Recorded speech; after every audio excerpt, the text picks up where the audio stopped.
నమస్తే TV triple 9 news ఇక వార్తల్లోని వివరాలు చూద్దాం.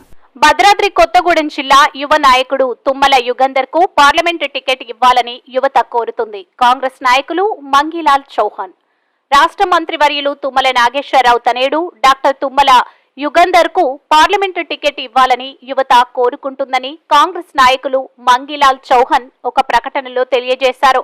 చౌహాన్ మాట్లాడుతూ తెలంగాణ ఖమ్మంలో కాంగ్రెస్ రావడానికి యువతను ముందుండి నడిపించిన నాయకుడు తుమ్మల యుగంధర్ అని, కాంగ్రెస్ పార్టీకి యువ రక్తం కావాలని యువ నాయకుడు యుగంధర్ ను కోరుకుంటుందని, యువత రాజకీయాల్లోకి రావాలంటే యుగంధర్ కు టికెట్ ఇవ్వాలని ఆయన అన్నారు. తండ్రి గెలుపు కోసం వెనుక ఉండి క్రియాశీల పాత్ర పోషించిన తుమ్మల యుగంధర్ ఇప్పుడు ప్రత్యేక రాజకీయాల్లోకి రావాలి అని ఉమ్మడి ఖమ్మం జిల్లా యావత్తు ప్రజలు మరియు యువత కోరుకుంటున్నారు. నీతి నిజాయితీ ఉంటే మన రాజకీయాల్లో ఎప్పుడు రారాజులమైన తన తండ్రి సిద్ధాంతంలో తుమ్మల యుగంధర్ ఉన్నారని, యువత రాజకీయాల్లోకి రావాలి అంటే యుగంధర్ కు టికెట్ ఇవ్వాలని అన్నారు.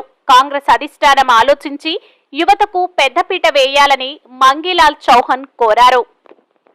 వార్తలు ఇంతటితో సమాప్తం. మళ్ళీ తిరిగి ప్రసారం అయ్యే టీవీ ట్రిబుల్ 9 న్యూస్ లో కలుద్దాం. అంతవరకు సెలవు.